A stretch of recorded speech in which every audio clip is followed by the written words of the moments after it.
Hey everybody, how you doing? Well, that's good. You're listening to PHLY Flyers. That's right, PHLY. My name is Bill Matz. I'm your director of fun and games for the evening. Joining me live in studio, Philadelphia's #1 hockey beat reporter, Charlie O'Connor. It's me. I'm not in Dallas. I'm here in Philadelphia. Charlie is not in Dallas, but he is after 5 games. I love it. Charlie, the calm down, the season is young, the most pragmatic person I've ever met. He is hitting the panic button. The Flyers are too good, ladies and gentlemen. Now, they end up losing in overtime on the 25th shot they allow in the game. About halfway through overtime, Pavelski ends it. But they went toe-to-toe with one of the best teams in the West. And forgive me if I've said this earlier this week, outplayed them once again. They did. They beat up on the Oilers. They beat up on Vancouver. Vancouver not on that level. A lot of talent, but not on the level of like the Oilers or Stars. Now here they are doing it to Dallas in Dallas. I'm impressed with this team. Like, obviously, a lot of us want them to have a top 5 draft pick, to be a not great team, make the rebuild matter. But I like what I'm seeing out of these guys right now, Charlie. Hey, you know what? I don't think anybody's arguing with 3 shorthanded goals. I mean, come on. That happens like once every 20 years to a team. So that was pretty cool. I mean, Shawn Walker, 2 shorthanded goals in 2 games. Travis Konecny, 2 shorthanded goals in 1 game. How does a defenseman have 2 shorthanded goals in 2 days? Wild. Like, that does not seem like a thing. This isn't like a Kel McCarr type defenseman either. No, he's and they did note on the broadcast earlier in the game, like, he's been joining the rush a lot more than they thought maybe he did while he was in LA, and both shorthanded goals pretty similar, just different sides. Someone makes a takeaway on the far side, he takes off. Yeah. They find him coming up ice, and he's 1-on-0 with the goalie. It's like, all right, pick your spot, and he does. Guy can shoot a little bit. No, he's got skill. He was a good defenseman for LA before the injuries, and it just kind of became a thing where would he, number one, ever get back to what he was pre-injury? And then number 2, would he ever find a place on a team again? Now, granted, the fact that he's a right-handed shooting defenseman certainly helps because teams are always going to give right-handed shooting defensemen more opportunities because there's fewer of them. Most coaches like to balance out their pairs. But Walker was a guy who always had like the potential to be a solid, not a game-changing type, but a solid second pair guy on a pretty good team. Kind of lost his way a little bit the last few years in LA, again, largely due to injuries. And it looks like in Walker, at least so far, the Flyers might have unearthed the diamond in the rough. And again, in this situation, it's one of those things where you have like the angel on one side, the devil on the other. Like the angel is like, wow, we found this guy, Shawn Walker. Man, he's pretty good. This is great. And the devil's like, what can we get for him at the deadline? Listen, as much as I'm liking Shawn Walker right now, 28-year-old defenseman with a pretty, what's it, 2.65 mil, pretty affordable cap hit, right-handed. I mean, yeah. I'm thinking, what can this guy possibly be worth? That's absolutely his value to the Flyers right now. The shorthanded goals are cool. In the here and now, his value is that he's a clear-cut top 4 defenseman on this team. You know, you look at the time on ice, and obviously Mark Stahl is out. I reported yesterday that he was going to be out for at least a month. Apparently, John Tortorella to the Beats in Dallas today said he will be out for weeks. So that lines up for that. So he won't be in for a while. Tonight, looking at the time on ice on defense, Travis Sanheim, 28-28. And I want to talk about him in a few minutes. But he was at 28-28. Cam York, 23-55. Shawn Walker, 23-30. Igor Zamula, 20-43. And then you've got Nick Seeler at a little under 13 minutes and Emil Andre at 11:33. I mean, they leaned heavy on the top four tonight. They really did. And they have been. Yeah, and those four guys, Zamula on what appeared to be like the game clinching goal when it became 4-2, the Jamie Benn goal, that wasn't the best play of his. He kind of got pulled up in the neutral zone. It wasn't totally his fault because you'd hope a forward tracks back and replaces him, but it was just Zamula looking a little casual, getting dragged up the play a little bit further than it should have been. Then Jamie Benn rushes down the ice on a 2-on-1, scores. But beyond that play, I thought Zamula was good, and Walker's been real good as a partner for whoever he's been with. So if Sanheim is this Sanheim, and I want to get into him, if he's this Sanheim, if Walker's pretty good, if Zamula is the guy we've seen over these first few weeks, suddenly this defense doesn't look that bad. Well, we were calling it like the worst defense ever assembled. And then people out in San Jose were like, oh, yeah? Oh, yeah, take a look at what we got. Okay, it looked on paper like it was going to be pretty bad. Yeah. Okay. But when Travis Sanheim can play like this, and I think it was maybe the first or second goal where I thought he gave a little too much space on the drop pass. You don't want to be right on top of the guy when there's a trailer because then you just pick yourself when he does drop it. But with his reach, I thought maybe he could have played it better. But at the end of the day, Ersson needs to make that save. It's also like, yes, he could have played it better. I agree. However, you're also going up against Jason Robertson and Rupe Hintz. It's the best line. Like Robertson's one of the most skilled players in the game. Hintz is one of the best skaters who's big in the game. I understand why Sanheim was giving them a little bit more space. Like, yeah, he could have played it a little bit better. He just got caught a little in between. Yeah, he got caught a little in between. But given the guy, like, for example, I'm not going to blame a defenseman if they give Connor McDavid a little bit too much space because it's like, yeah, if you try to play him up close, he's going to go around you. And Sam Ersson needs to stop that. And Sam Ersson needs to stop that call. Going to Sam Ersson for a second.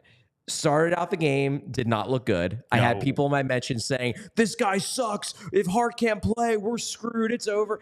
By the end of the game, he was back. And honestly, the guy hadn't played in a while. I think it really was that simple. He hasn't played since the preseason. Yeah. It's October 21st. Yeah. Like, it was very clear, especially if you would have just had a bad game, period, you could have looked at it and you said, maybe we're overrating this guy a little bit. One game, obviously, but you start talking about those sorts of things. The fact that by the third period, he was basically stopping everything he saw, had a really, really good save on Hintz in overtime, a great glove save. Like, that's the Sam Ersson we saw last year. The Sam Ersson we saw in the first period was a rusty Sam Ersson who played himself into being back in the game by the end of this game. It kind of reminds me a little bit of that game in Carolina last year where he struggled, gets pulled, then Hart got hurt, and they had to bring him back in, and then Ersson was great, and they came back in that game. This is a little bit similar where gets off to a bad start, you start getting a little worried, but he shows he can shake it off. Obviously gives up the game winner to Pavelski, but you know what? It's Joe Pavelski. He's one of the greatest goal scorers of all time. I mean, definitely one of the greatest American goal scorers of all time, to be sure. And one of is a pretty vague. Yeah, well, he's up there. Yeah. I mean, the fact that he's as old as he is, he's like the Western Conference's Claude Giroux, I guess, where he just keeps on trucking. I think he's like 3-4 years older than G. I think he's close to 40. No, he is older than Giroux. But I'm just saying, I'm reaching the point where I fully expect Claude Giroux will still be pumping out 70-point seasons at age 38. I will be disappointed if he's not, quite honestly. I want to talk just real briefly about the decision. What did you make it to sit Carter Hart completely tonight, not have him back up? I think it's just give him a night off. Yeah, I think it was Brian Boucher who mentioned this on the broadcast, and it makes a lot of sense. There's an element with regards to Sandstrom where you just kind of want to make him feel like he's part of the team, and giving him the backup job, yeah, he's probably not going to play, most likely. But at least he feels... I'm starting to think maybe at some point in the first period, I was like, we're seeing Felix tonight. That's fair. But yeah, I think there's an element of, look, we're keeping you around. You're clearly the third goalie. You're not getting all the reps in practice because there are only 2 nets in practice. So you're standing around a lot. You know what? If Hart's not going to play, why not? Like, why not give it to him? If Ersson gets pulled, we're losing anyway. So who cares? And it was fine. But yeah, I liked what I saw from Ersson in the second half of the game, especially the third period and overtime. Want to change gears for a second, though? Travis Sanheim, man. He looks good. He really does. Very nice setup on, Was it the game tying goal, the 4-4 goal? Yes. It was the one to TK. So I think that was the third goal. Okay. Yeah, Walker got the fourth. That was the yes, okay. Walker got the fourth. Yeah, he's been. You mentioned it, 28 minutes. That's crazy. It's just, and this ain't a playoff game. This is just the coach going, oh, I have a pair I can lean on, and I am absolutely going to. And like maybe a little reluctance to play that third pair. Well, especially because Andre, again, struggled. Nick Seeler had, on the first goal, pretty bad turnover in the neutral zone to lead to that one. You're right. Just a reluctance overall to play that third pair, which that sets up a conversation Kelly and I had pregame. This defensive juggling, and now with Stahl out and Risto not ready to come back, it's working itself out, much like the forward rotation. It's like, well, now they're both in. Sure, what they're doing right now is working. But Andre's not getting any better playing 9 minutes a game. Yeah. Like, at a certain point, because this is the coach that likes him. Yeah. And this is the coach that says, he makes a ton of mistakes, and I love it. Clearly, you don't, though, because the games count now. And you're saying, I can't put the mistake-prone guy out there. It's a fair point. So you're saying he's not ready, which is a fine assessment. He doesn't appear to be. Yeah. That he should be playing every night in the AHL. I'm leaning towards that. Right now, it's fine because you don't have you don't have 6 without exactly. Like Risto clearly was not cleared yet. I thought he was going to be by tonight's game. I guess they decided to play it safe again. Because I believe, I'm obviously not in Dallas, but I believe he didn't even skate today. So maybe he had a little bit of a setback. It's possible. Maybe he woke up with some soreness. But to me, you're reaching a point with Andre where when Risto can come back, I think you seriously consider sending Andre down. And I don't think that is a betrayal of the rebuild. No. He's not ready. He just doesn't look ready. Like, Zamula looks ready. And you know what? Use him in the top 4. He looks like he deserves it. He's up on the play. He's making, he's not perfect, and he's not going to be. But he got 20-plus minutes tonight against a Stanley Cup favorite and didn't look too bad. No, it's just getting to a point where I'm like, all right, I see this coming to a head sooner than later, but it's just going to have to be when everyone's healthy, or at least 7 guys are healthy. Yeah. So they can have a set rotation. No shade to the coach, like what you're doing. But if you are looking for some shade, you got to go with Shady Rays. Gear up for the season ahead with quality shades built to last. Our friends at Shady Rays have you covered with premium polarized shades and quick swap snow goggles that won't break the bank. Shady Rays is an independent sunglass company that offers an unrivaled product that's just as good as any expensive pair we've worn. Durable frames and world-class optics for all outdoor adventures. And if you're into winter sports, their quick swap, I say quick stop every time. Quick swap snow lenses switch easily from full sun to low light. Don't let changing light conditions slow you down on the slopes when all you need is Shady Rays snow goggles.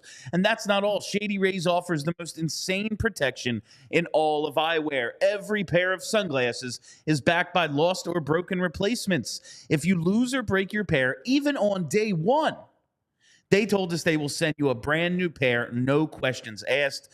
Wear your Shady Rays with confidence because they have your back long after you purchase. If you don't love your Shady Rays, exchange for a new pair or return them for free within 30 days. There's no risk when you shop. Their team always has your back with personal and fast support. And now here's the part you need to listen to because it's exclusively for our listeners. Shady Rays is giving out an amazing deal for the season.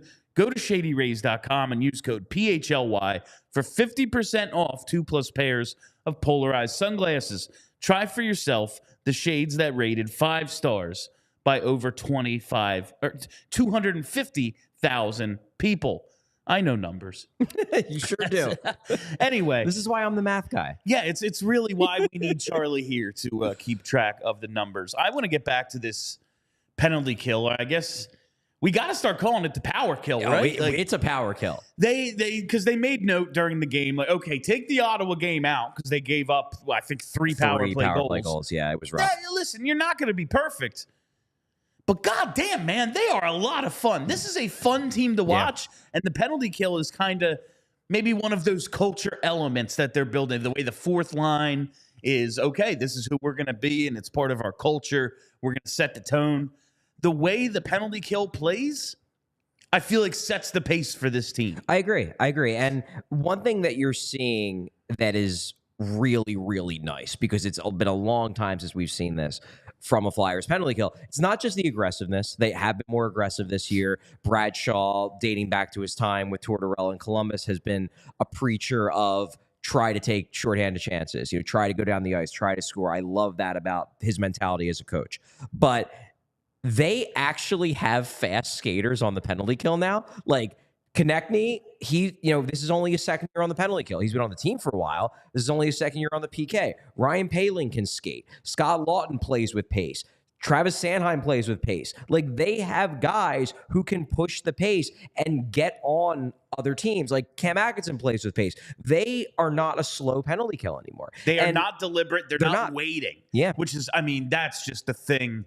The waiting around. Yeah. It has, it's exactly what we reference this all the time. But the Senators in the back of that Uber talking about how bad their penalty kill was. Flyers were worse. Yeah, the Flyers were worse, which made it even hilarious. But they're talking about what they're being coached to do and how they're just supposed to we're supposed to stand there and wait as they build momentum up the ice. It's so time and space we're going to give them? That's odd. And this team doesn't do that, and I really, really like it. Yeah, I actually saw somebody in our, it's long past, but on the comment section we're looking at, said Brad Shaw, he could be a head coach someday. And honestly, I've had multiple conversations with him. He's a really smart guy. He's a very cerebral guy, but I very much appreciate his approach to not just penalty killing, because he also coaches the defense, but I appreciate his approach to developing players. It's a very thought out, everything he does, there's a reason for it. I don't know if he is he's Torts' guy, but he's not Torts' he's a different type of coach as compared to Torts. Torts is Torts. Bradshaw is the professor next to Torts. And it's cool. I don't know if he has head coach potential, but he's certainly smart enough where I know he got some interviews this summer, I believe. The reason I believe that John Tortorella allowed his assistant coaches to be the head coach at the end of the season on the bench was, I think, to show other teams that he believes these guys have the potential to get hired by teams to be a head coach sometime down the road. So Bradshaw is a guy who I honestly have a lot of respect for. I appreciate his approach to penalty killing. I appreciate his approach to, defensive development. Look, if he was able to maybe fix Rasmus Ristolainen, the thing that no one else could do, he's got to be a hell of a coach, right?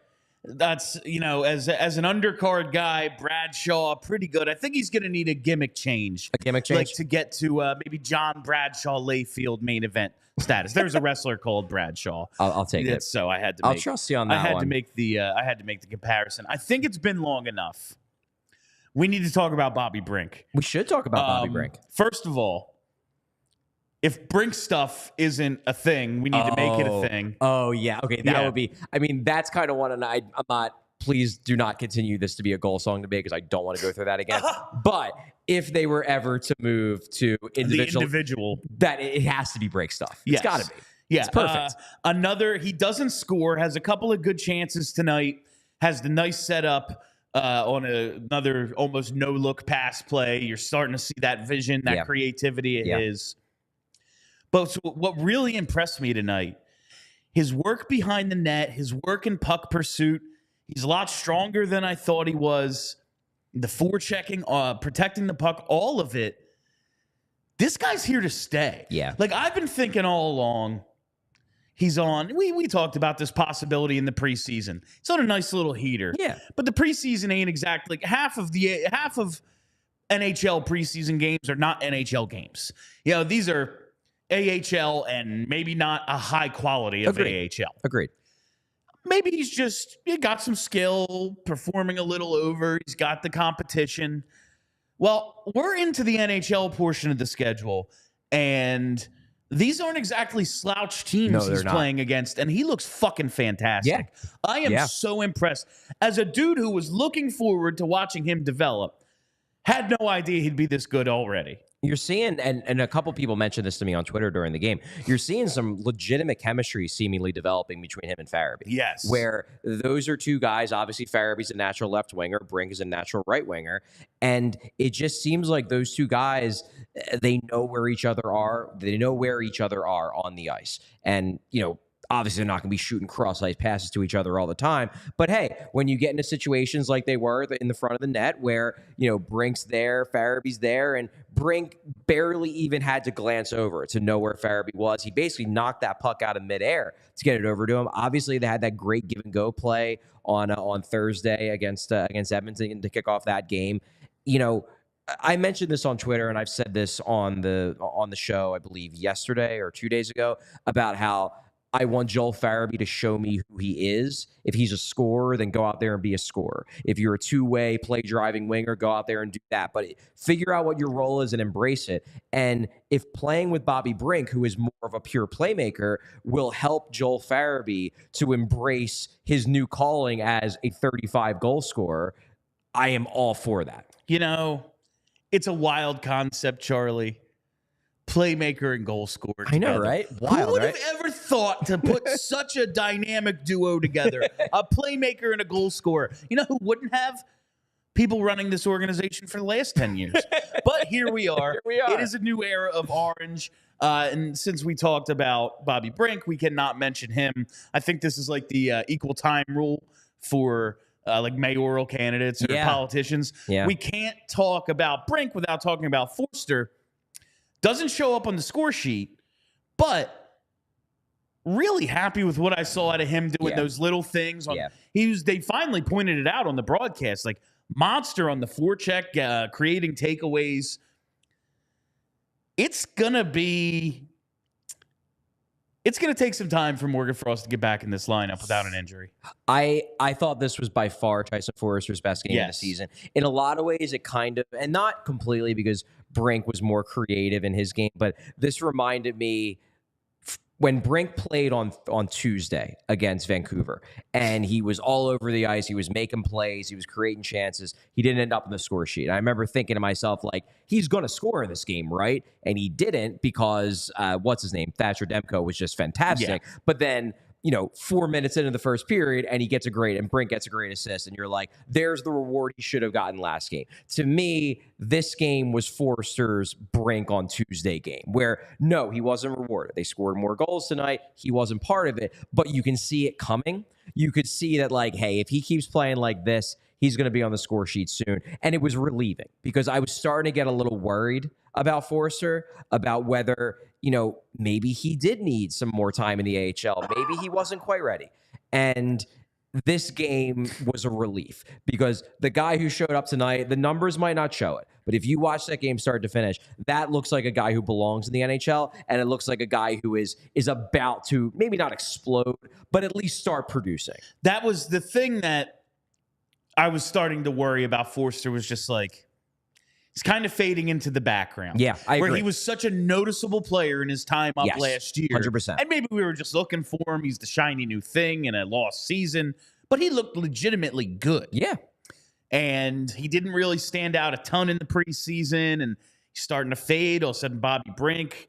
All right, he's showing out. Where's Tyson? Yeah. It looks like we're starting to get that guy. I think we're going to have to start betting both to score their first goal of the season every game until they do it.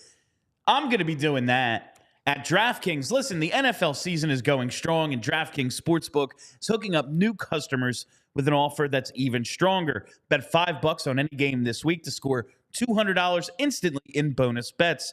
And DraftKings isn't stopping there. All customers can take advantage of a sweetener offer every game day this October. Get in on the game day greatness. Download the DraftKings Sportsbook app now and use code PHLY. New customers can score $200 instantly in bonus bets when you bet $5 on the NFL. That's code PHLY only on DraftKings Sportsbook, an official sports betting partner of the NFL. The crown is yours. Gambling problem? Call 1-800-GAMBLER. Visit www.1800gambler.net. In New York, call 8778-HOPE-NY or text HOPE-NY. In Connecticut, help is available for problem gambling. Call 888-789-7777 or visit ccpg.org. Please play responsibly. On behalf of Boot Hill Casino and Resort, licensee partner Golden Nugget Lake Charles. 21 plus, age varies by jurisdiction. Void in Ontario. Bonus bets expire 168 hours after issuance. See sportsbook.draftkings.com/football terms for eligibility and deposit restrictions, terms, and responsible gaming resources. It's not easy to do when you can breathe. Yeah, you're struggling a little bit tonight, so I appreciate you powering through. My allergies, dude. I was like, wonder if I could just leave Charlie and do this on. I was like, nah, that would be pretty fucked up. Oh yeah, Phil's like, and how unbelievable is that? Like, oh yeah, Phil's are in the NLCS. I don't think I'm not feeling. I don't think I'm gonna be able to make it, Charlie. I'm not feeling good as I hear the bar behind you screaming. No, this is actually all is set up for the World Series now. The game has gone final. Phils are up in the series 3-2. They win 6-1. Going back home. Coming back home, have to win one of the next two in the greatest environment in sports. So I'm liking their chances. this is all a setup for the World Series. I Gotcha. am not the least bit ill, Charlie. I'm told it's allergies. We'll see. I took some tests. You are probably safe. Good. Anyway. I hope so. Another guy I do want to talk about, because off to a bit of a slow start this year, especially offensively, but I thought had his breakout game tonight in a big way. Noah Cates. Thought he was really good. I thought even last game, even though he wasn't on the score sheet, he did a good job in the middle between Farabee and Brink. This game, he had that great play on Travis Konechny's first shorthanded goal. He's the guy who broke up the pass, sending Konechny down the ice. Very Couturier-esque on that play. And he's looking more and more like the guy that we saw most of last season. Once he got a handle on the center position, probably about 20 or so games in, that's who he looked like tonight. And it's great to see, because I'm a big Noah Cates guy, and I don't think he was bad to start the year, but I do think that they expect more from him. They want to see him take another step forward, particularly offensively. Tonight was the first time this season that I saw a guy who might be ready to take that step forward. And that seemed to be kind of the consensus tonight. Like, just following on Twitter, a lot of people are sitting there like, oh, this is the Cates from last year. This is the guy that we've been looking to see. And that's just another really good sign. Damn, man, they lose tonight, and it's in overtime, so they get the loser point. It's funny, we're talking about a loss, and it's all good things. They should be losing to these teams. Yeah, right. They're 1-0-1 against like two of the best teams in the West this week. Yeah, like it's fair. It's hard to be down. Like, they gave up 25 shots to Vancouver, 23 to Edmonton, now 25 and 63 minutes to the Stars. This is a team that is playing a winning formula right now. And while that's not great for the tank, I did run this. Did I run this theory by you? I was saying it to someone, and I can't remember. Okay, well, let's hear it. If it was I'll let on you know. the air, or if it was just something I was saying or to if you somebody. dreamt yourself saying it. Definite possibility. While this year's team might be better than expected, there's a good chance next year's team is worse because of a lack of veterans next year. Like, Cam Atkinson ain't going to be here next season. Well, we'll see. Like, there's just going to be fewer of those guys around, I feel like. Like, there's a chance Travis Konechny isn't here. There's a chance Carter Hart isn't here. There's a chance they're just much younger. So here's the thing, though, with that. It's an interesting point you bring up, because, look, I do agree that guys like Shawn Walker might guys not like be Mark here. Stahl, guys like Shawn Walker, guys like Nick Seeler, those types of guys very well might be gone. Now, that said, they might get replaced by other versions of them to fill out the roster to provide that same feel. But, you know, we talk about somebody like Travis Konechny, okay? We've talked about how, you know, signing him to another contract maybe doesn't fit the timeline. If this team as in the 2023-2024 Philadelphia Flyers, if they are better than we thought, and instead of this being 4 years until the Flyers are potentially ready to make the turn, if it's 2 years, does that suddenly make you think, you know what? As much as I would love a third first-round pick in this draft, maybe it's not the smartest maneuver to trade Travis Konechny if in 2 years the Flyers are in the playoffs and we're going to have to go out and sign another Travis Konechny who you don't know is going to fit as well as Travis Konechny clearly does. Like, to me, guys like Konechny and Hart, and obviously the Hart situation is more complicated because of the Hockey Canada stuff. We don't know how that's going to play out. But guys like Konechny and Hart have always been, to me, guys who, in theory, are young enough to be part of this if the rebuild can be done quickly. If the rebuild is going to take long, then you probably got to get rid of them and you got to get assets for them. But if this rebuild is going to be quicker than we thought, and if this team, and I'm in no way, shape, or form expecting this team to make the playoffs, but if this team can be, in the 80s in terms of points and hang around and be scrappy and they're building something, that's frustrating from the stance of they might not be getting that stud defenseman that we're hoping they're going to get in the top 10. But it might help them in a way because it means that guys like Konechny and Hart suddenly, you don't have to go out in 3 years and find new versions of them. You have them because in 3 years you're in the playoffs. And look around at free agency right now. No one's going to hit it. Yeah. No one hits free agency anymore. Yeah. And now they hopefully, even if they are ahead of timeline and they don't hit on the draft pick positioning that they want, accumulate enough assets they can make trades like a team like Vegas has been able to make over the last couple of years where we don't have that number one.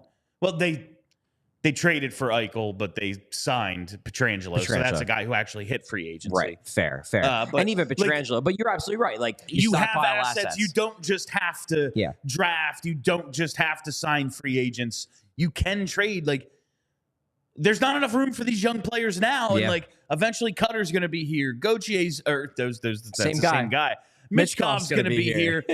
There's only so many spots. There's not a spot for Morgan Frost right now. Yeah. So good point. You got to believe that they're going to be able to accumulate assets that they can then turn into those missing pieces. So I just can't get upset about my hockey team playing well. No.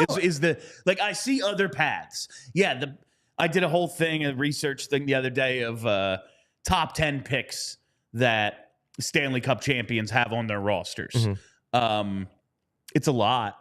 It's a lot. But it's not it's not a ton more than the Flyers have. They already have a couple of those guys, and hopefully they get one or two more over the next 2 to 3 years. And then then you're cooking with gas, maybe? And then Vegas doesn't have one. But you know what? They acquired Jack Eichel, who is one of those guys, exactly. And it's kind of the same thing because he's young enough. Exactly. And you look at this forward core, and in theory, and you mentioned about Frost, but in theory, they should be able to, if things go the way they're going over the first 5 games, this could fall off a cliff in 2 weeks. Very possible. But if things keep going this way, you're going to have a lot of pieces that you could trade from. Look at the right wings they have right now. Owen Tippett, Travis Konechny, Bobby Brink, Tyson Foerster. You maybe move a couple of those guys over to the left, but you could also turn one of those guys into a defenseman. You can get creative. And I think that's another thing, too, that has people rightfully more optimistic about this. We always talked about the fact that, you have these assets and you got to get creative with them. They had, and I don't hate him to the degree that you and most of the fan base do, but they had maybe the least creative general manager in hockey in Chuck Fletcher for years. It's an understatement. Was incapable of making an outside the box trade. I think Danny Briere is capable of making an outside the box trade. We saw a little bit of it with the proposed St. Louis trade that didn't eventually work out, but the 3-way deal with Provorov, and look, they even found a guy like Shawn Walker, who we thought was there's a throw-in. He's going to be their 7. We'll see. He's in their top 4 and looks pretty good. Looks pretty darn good. I think Briere could be more on that creative path that I don't want to use the comparison, but Paul Holmgren. Yeah. Paul Holmgren, that first half of his tenure was great. No. Until Pronger got hurt, he did a great fucking job. Exactly. And I do think that somebody like Holmgren gets shit on too much, particularly by the online contingent, because everyone remembers the final few years. And don't get me wrong. Hal Gill was a horrible idea. Holmgren was real bad those final few years. He Paul Holmgren's flaw was that if the defenseman wasn't a no doubt about it Hall of Famer or like one of those elite guys, he was incapable of determining what a good defenseman was. Yeah. But the first half of his tenure, when he rebuilt on the fly, got Danny Briere, Scott Hartnell, and Kimmo Timonen, added Matt Carl, got Braden Coburn, he did a great job in the first half of his tenure. And like, you know what? You could learn a lot from the first half of Paul Holmgren's tenure. You could also learn a lot from the second half of his tenure of what not to do. But it's not like he was bad the whole time. On some of these ad reads, it's like do's and do nots, like things to say about the product and definitely avoid this. Don't say that. And like Paul Holmgren comes with a do and do not. Yes. Do. Trade Lucas Pisa and Joffrey Lupul for Chris fucking Pronger. Do not re-sign Andrew McDonald. These are very simple theories here. Yes. So that's just, I don't even know how we got to this point here, Charlie, but I'm on so much Dayquil right now. I barely know where we are. I love it. I hope someone's going to drive me home. I'm fine, people. I do want to talk a little bit more about what this rotation's going to be with the defense. Okay. Andre again struggled. The coach doesn't seem all that confident in him. It still seems like we've talked, like he just wants his hands in this kid's development. He wants to bring him along at his pace. But Zamula has so far exceeded what Andre has done. Yes. When Risto comes back, that gives them 7 healthy, right? Yes, it would give them 7 healthy, including Andre. You want an extra. It's not. So I guess he doesn't have to go down right away. But if you don't have confidence in one and he's not going to draw in, he needs to go down. Right? No, and to me, and again, I asked John Tortorella straight up at practice, or like last week, I guess. Is it officially? No, it's 11/27. 11/27. So it's still this week. I asked him this week after a practice if Igor Zamula had put himself in a position where he was out of the rotation. He is now a nightly staple in the lineup. And Tortorella said, no, I'm not ready to say that yet. To me, Igor Zamula now. I mean, you just played him against a cup favorite. You played him over 20 minutes. You leaned on your top 4. If you trust Zamula that much, to me, Zamula is in your lineup every night. He should be out of the rotation. The rotation now, I mean, now you don't need one because Risto isn't here. But when Risto is ultimately cleared, to me, the rotation is now Sealer and Andre. That should be the rotation. Zamula and Walker, there's your second pair for now. And then Risto, maybe it becomes Zamula Risto. Maybe you keep Zamula with Walker. I don't care. But to me, the rotation now has to be, if you're going to keep Andre up, it's Andre Sealer, because those are your 2 weakest defensemen right now. Zamula is one of your 4 best defensemen right now. He just is. Nick Sealer did the right thing, sticking up for a teammate. And he beat the crap out of Hawk and Pop. He fucking knocked.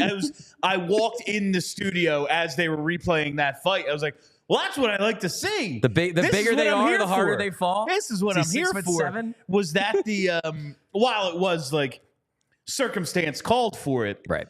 Is that the Brandon Manning fight that just keeps him in the lineup? I didn't even think of that. That's all I was thinking. I didn't think of that, like, but yeah. Risto's coming back. I got to do something. I got to drop the gloves. If I'm going to stay in, I got to fight somebody. I didn't even think of that, but yeah, that's the kind of shit that John Tortorella would take into account. Did not even think of that when it happened. Good call. You've been saying all week, like, oh yeah, Risto's going to draw in this week, and then it was Tuesday. It was like, okay, not today, so Thursday or Saturday. Then Thursday came, and it was like, all right, well, process of elimination. He's going to play Saturday. Does not play tonight. Any update? I mean, I'm not on the trip. You're not on the trip. I just mean, yeah. Did you read anything I didn't? No, is the question. From what I heard from Jeff Nyberg and Kevin Kurtz, who are both on the trip, it doesn't sound like Risto skated with the team this morning.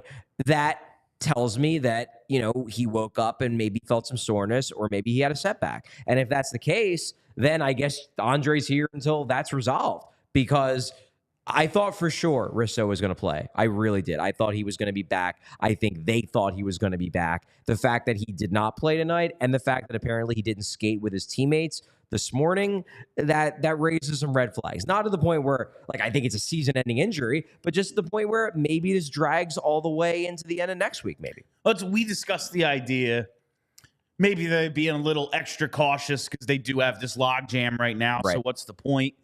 And they were like, no, that's not what we're doing. Well, we're seeing that for a fact and now. It's like, Stahl, oh, no, they're Stahl's probably out. not. Yeah. Like, Stahl is out, and the guy was on a timeline that he's no longer on. Yeah. So it's not just an abundance of caution. There seems to be something actually the matter with Rasmus Ristolainen. I kind of miss him. You kind of miss Risto?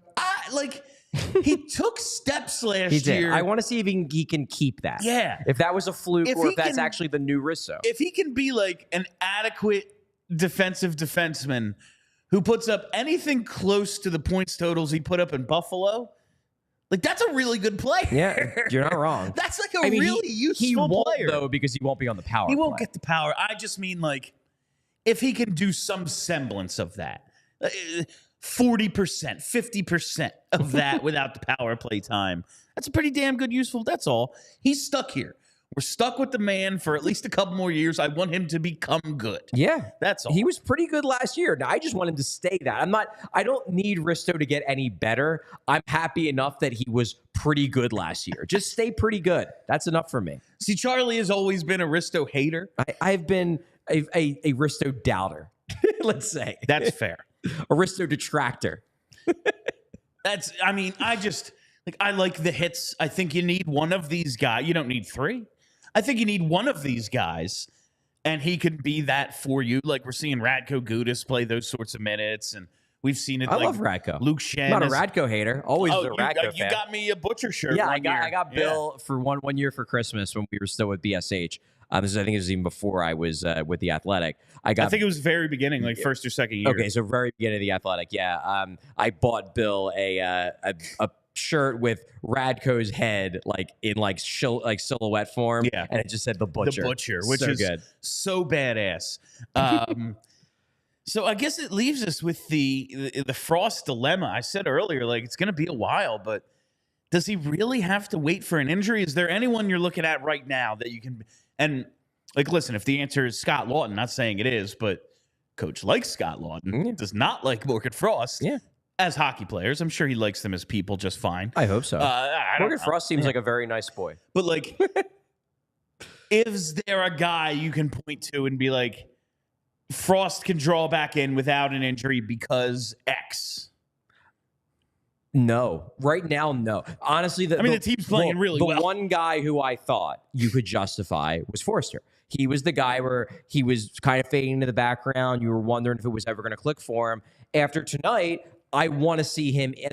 I do not want to take him out of the lineup for the next game against Vegas because I want to see if he can build on this. He was the guy where I'm thinking, even if they play well against Dallas, if Foerster has another game where he's invisible, maybe you sit him and you bring Frost back in, you push Lawton back over to the wing, and you see how that goes. Now I want to see what Tyson Foerster has. I want to see if he can do what Brink did and build off that strong game where he didn't score and turn it into a strong game where he does score. So, no, at this point, they're dead set on keeping the fourth line together. It had another pretty good night tonight. Had one really bad shift, I think, in the second period where they were trapped for like a good minute. It was the first time where they looked like an awful fourth line. Rest of the game, I thought they were fine. And then beyond that, like everybody else, look, we went through pretty much every name to start the show. They all played well. I don't think there's anybody that I feel comfortable taking out of the lineup for Morgan Frost right now. I just don't. It's going to be tough for Morgan Frost to get into a game. But it should never be tough for you to get into a game when you use the Game Time app. Buying tickets to your favorite events shouldn't be stressful. Game Time is the fast and easy way to buy tickets for all the sports, music, comedy, and theater near you. With killer deals on last-minute tickets and their best price guarantee, you can stop stressing over the tickets and start getting hyped for the fun you'll have. Game Time is the place for last-minute ticket deals. Forget planning months in advance. Game Time has deals on tickets right up to the day of the event. Get exclusive flash deals on tickets for football, basketball, baseball, concerts, comedy, theater, and more. The Game Time guarantee means you'll always get the best price. If you find tickets in the same section or row for less, Game Time will credit you 110% of the difference. Snag the tickets without the stress with Game Time. Download the Game Time app, create an account, and use code PHLY for $20 off your first purchase.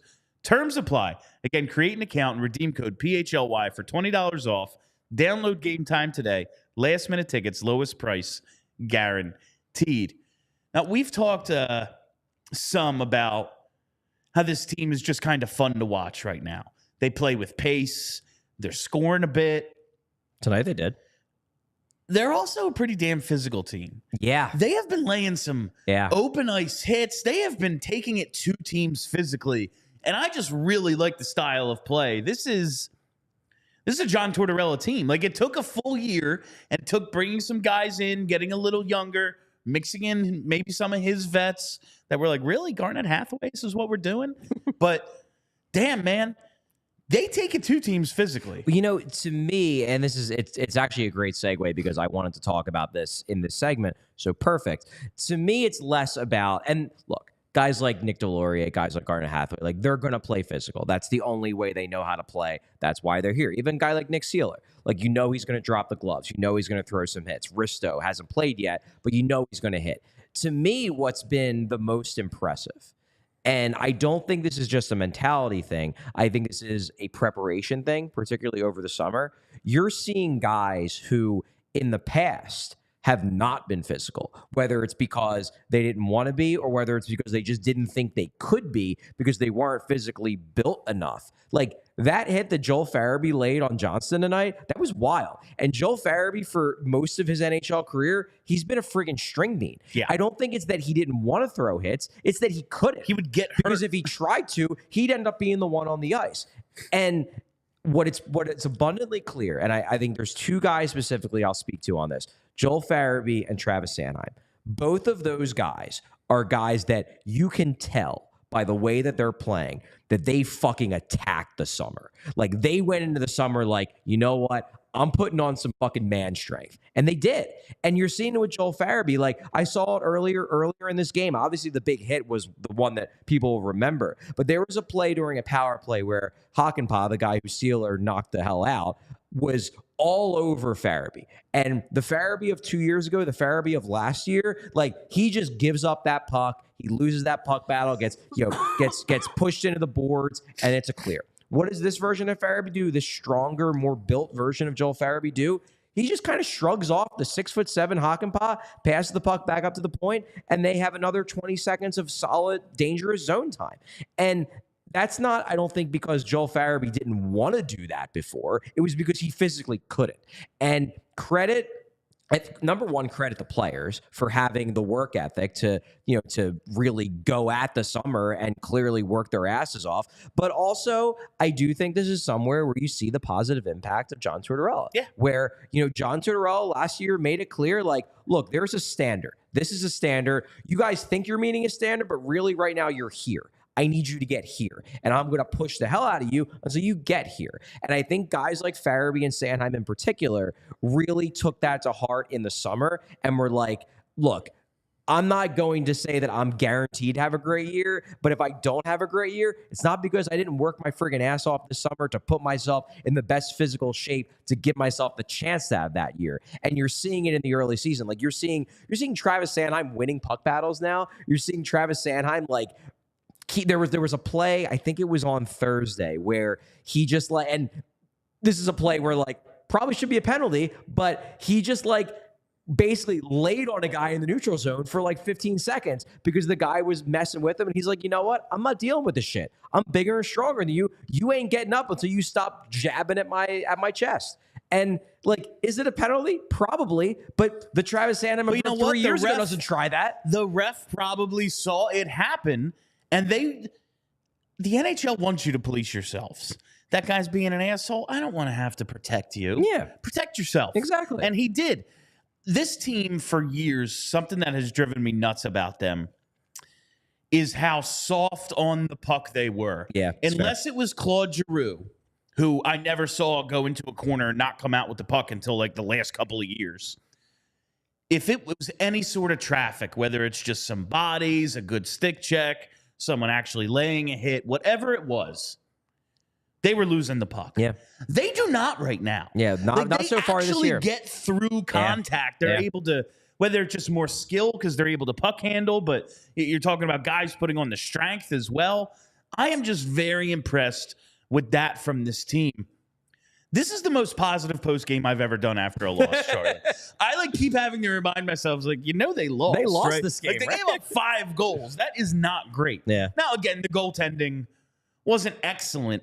I will say, a lot of those, the early goals were probably stoppable, but it was shooter on goalie. Yeah. Yeah. And he's a backup. Yeah. They're supposed to score. But, I'm just very, very happy with what I'm seeing out of this team. And it's creating a baseline that they can build on. If this is what they are now, yeah, there's always a 10-game losing streak looming. It could always... it is Flyers hockey. It could always snowball, but we were joking to start out. They're too good. Do you actually believe this team has, I don't want to say playoff potential yet. I'm not ready to say that yet. I don't think we're there. Yeah, I'm not ready to say that. Could they be Ottawa last year? 86 points, the team that got in at 92-93. I don't think that's insane, especially if Sean Couturier stays healthy and continues to be this version of Sean Couturier, the Couturier who shut down Connor McDavid earlier this week. Yeah, I think that's on the table, to be sure.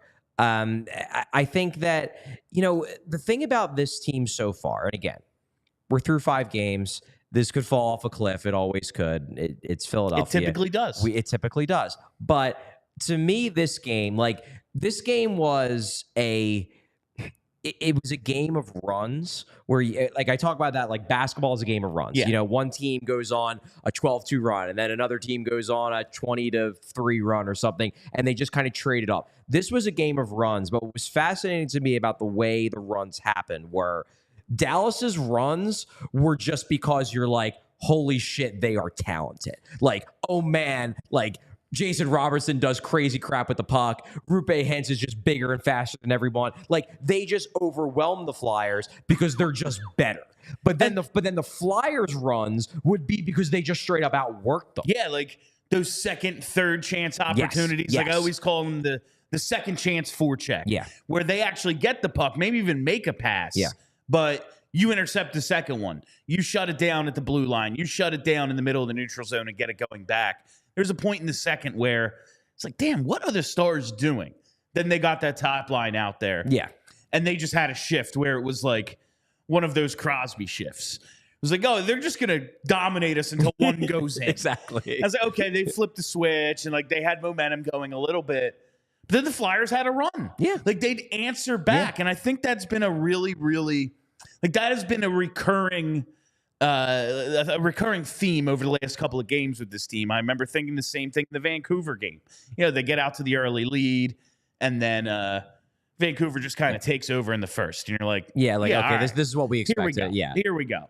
And Couturier gets the penalty shot, and then in the second period, they just demolished them. They killed them. Yeah. This has kind of been what this Flyers team does. It's whether it's resiliency or I don't know, but it's another, as negative as it is, I get they need high-end talent. You need superstars to win in this league. The Flyers don't have enough of them.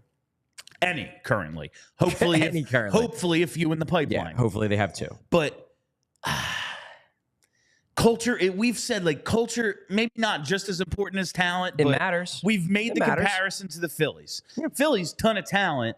Seems like culture's pretty good. Oh yeah, well look at their goddamn payroll. Of course they're good. Then look at the Mets. Look at the fucking Mets. Look at the Mets. They're spending more money than anyone in the history of the game, and they were under 500 this year. Yeah. Culture does matter, and it's all right. Well, how many of these guys are even going to be here when they're good? Well, that's what we're finding out now. Yeah. But like you said, they're setting a standard, and John Tortorella is only going to accept that. And while there will be things we disagree with, listen, get Morgan Frost in a game. Figure it out. Either play Andre or don't. There's going to be these micro decisions, and we're going to talk. We do a goddamn daily show. We're going to talk about them every single day. Exactly. The big picture seems really strong to me still. And it's, they're acquiring assets. They're doing all the right rebuild things. But they are building something internally. I think I can see it. I think the things that over time, because I'm not I'm on record as saying I still don't think this team is going to make the playoffs, but I think the things over time that are going to hurt them in terms of not keeping up this degree of pace in terms of the standings and whatnot. Number one, in the early season, skilled teams aren't quite clicking at all cylinders. You know, the chemistry isn't quite there. Maybe they're still a little rusty. It's early. So I think as the season progresses, you're going to see more of the kind of runs that we saw out of Dallas tonight. They're going to happen more often. And teams with designs on playing into June, this isn't that important to them. Exactly. But then there's also the fact, and I think you saw this against Ottawa, if you're a team like the Flyers that doesn't have the kind of talent that the best teams have, that has to win by outworking teams, it does mean you don't have a lot of margin for error. And if you show up in a game, and it's not even that you're playing lazy, it's just you don't have that extra oomph, then you're going to lose 5-1 to Ottawa. They don't have the guys where the team doesn't quite have it, but Connor McDavid just decided he was going to score a hat trick because we ain't losing tonight because I'm just that good. They don't have those guys. So if they're going to win games, they're going to have to do what they did tonight, which is just go balls to the wall and outwork teams. Can you do that 70 times in a season? Maybe, but it's real freaking hard. No, and that's the cliche. It's always a joke. Bring 110%. It's a mathematical impossibility, right? Yeah. If the Flyers only bring 100%, they probably aren't going to win. They actually need to do 110. Yeah. That's just who they are. So I think there's going to be games. There's going to be more games down the road that look like the Ottawa game where, as I said, it's not that they're being lazy. It's just that I don't know if they can sustain this degree of work rate every single night. And because of their talent deficiencies, they're going to have to win these games. But in the short term, right now, they are. And they're showing that at least at this early stage of the season, when they work their asses off, they can play with these guys. When they work their asses off, they look great. You don't have to work all that hard to look great, though. All you have to do is go to FOCO, because FOCO has the absolute best officially licensed gear for all sports and fandoms. It's football and tailgating season. It's Red October. They've got everything you need for game day, whether it's hoodies, hats, sunglasses, bags, or overalls, baby. That's right. Or, you're looking for accessories, toys, collectibles, novelty items. FOCO has it all. And they always have our backs for Philly sports, and they have yours too. Get the best gear around by using the link in the description of this show. And for all non-presale items, use promo code PHLY for 10% off. FOCO. We got to get Charlie his overalls now, man. We're getting closer. We're a game away. We're a game away. We might have to get some expedited shipping. Better on get these. On that. I'll text Vince. We get the 10% off, so it won't be that bad. That's fair. Charlie, is there anything else that you really took away from this game tonight? It's a good question. One thing I will say that's a little bit disappointing, and thank you to everyone who is, watching along, who's been watching our shows, been paying attention to the Flyers. It is a little disappointing. What's the matter with you people? They're off to this great start, and so few people are paying attention because the Phillies are maybe on the verge of winning a World Series. It's going to be the day after the parade, and I don't have the schedule in front of me, so I don't know who they play. Let's call it Pittsburgh. They're going to lose 7-1. It's gonna be, you know what's coming. Yeah. All right. Yeah. Philly's flying high. Yeah, this Flyers team is scrappy. The Union probably just won something. We just had a World Series parade. Let's watch these Flyers and get behind them. Yeah, keep it going, guys. And then they do that. And then they just get railroaded at home. On national TV, probably. Every time. All right, I think that'll do it. I think that is all the time we have for you on PHLY Flyers postgame. Thank you all for listening. Thank you for hanging out. Before we go, though, Tailgate, Charlie. Tailgate. Yes. I can't do this one. Good job. No, so Tailgate, again, we're going to continue to bring this up during our shows.